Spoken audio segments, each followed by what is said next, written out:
Assalamualaikum warahmatullahi wabarakatuh. Kami dari kelompok 9 ingin mempresentasikan tema yang kami ambil, yaitu politik Islam era reformasi. Kelompok 9 sendiri beranggotakan saya sendiri Deprizal, Trisno Trisno, dan Zaki Farhan Zaidan. Islam politik di Indonesia tidak terputus dengan isu klasik. Maksudnya, persoalan yang dihadapi umat Islam pada era reformasi hampir sama dengan persoalan yang dihadapi tokoh-tokoh politik pada masa pra dan pasca kemerdekaan bangsa Indonesia. Hanya saja, pada masa era reformasi, keran politik umat Islam terbuka lebar. Namun, tokoh-tokoh politiknya tidak memiliki orientasi yang jelas dalam mengisi reformasi itu sendiri. Dalam era reformasi, umat Islam masih memainkan peran yang sangat penting.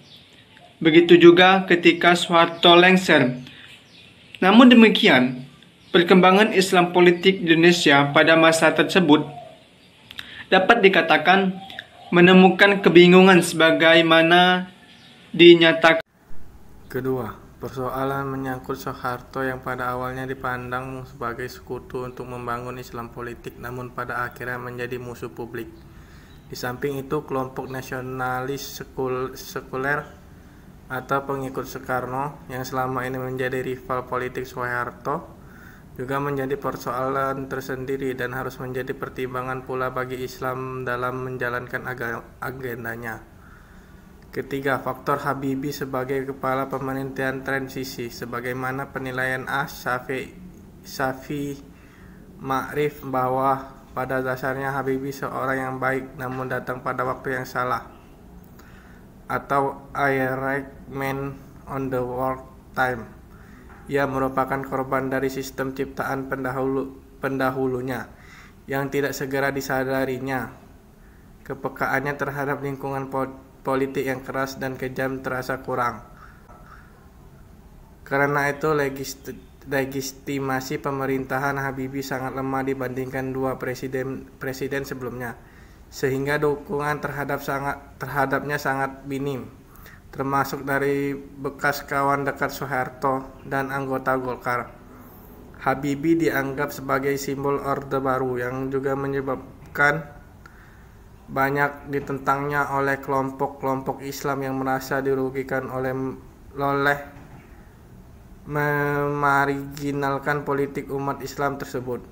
Karena itu umat Islam mengalami kebingungan dalam menyusun format politik yang tepat untuk diterapkan pada era reformasi, sehingga ketika itu Islam politik mengalami beberapa guncangan baik dalam bentuk konsep maupun gerakan. Sekian. Problem utama pasca reformasi dewasa ini menjamin pendapat Nurholis Majid bahwa reformasi belum menghasilkan peradaban civil society yang menjadi landasan demokrasi. 15 masyarakat berperadaban baru tidak bakal terwujud apabila hukum tidak ditegakkan secara adil.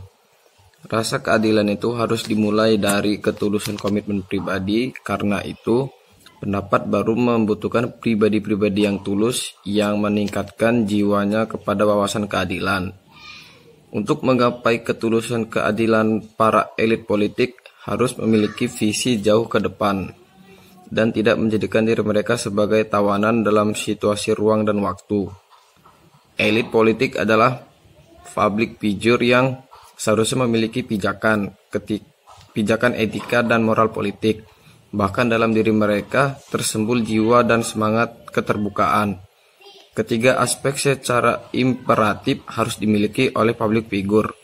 Ketiga aspek itu akan bermutasi menjadi mata air keteladanan bagi seluruh komponen masyarakat. Dan pada akhirnya ketiga aspek itu menjadi landasan untuk membangun peradaban baru, yakni demokrasi atau civil society. Dengan demikian, demokrasi atau civil society tidak mungkin terwujud apabila kaum elit politik tidak memiliki ketulusan dalam membangun kehidupan yang lebih adil. Tidak mungkin terwujud apabila kaum elit politik tidak memiliki ketulusan dalam membangun kehidupan yang lebih adil dengan berpijak pada etika dan moral politik serta keterbukaan terhadap kebijakan publik yang ditempuh. Sekian presentasi dari saya. Saya akhiri. Wassalamualaikum warahmatullahi wabarakatuh.